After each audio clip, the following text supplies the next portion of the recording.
As Russia's invasion of Ukraine continues in its seventh month, Ukrainian civilians, mainly women and children, are bearing the brunt of the cost, U.S. Secretary of State Antony Blinken said Friday, reflecting on his visit Thursday to a children's hospital in Ukraine.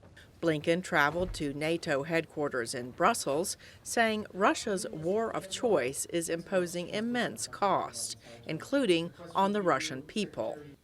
There are a huge number of Russian forces that are in Ukraine, and unfortunately, tragically, horrifically, President Putin has demonstrated that he will throw a lot of people into this at huge cost to Russia, at huge cost to its future. Blinken said that Russia is no longer able to supply its own forces and has had to turn to Iran and North Korea for weapons. In New York, Russia called a UN Security Council meeting to criticize the West for sending military support to Ukraine in what its envoy said has become a proxy war directed by NATO.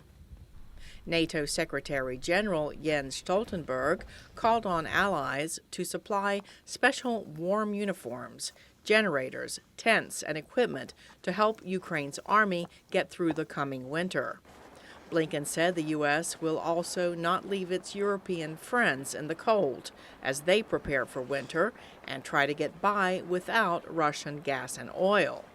One expert told VOA the U.S. will have its work cut out for it to maintain NATO unity on Russian sanctions. And you're going to see, I think, a lot more effort from the Biden administration to manage expectations in Europe, to try to assist with the energy crisis, and at the same time to keep the Ukraine policy as ironclad as it's been for the last 6-7 months.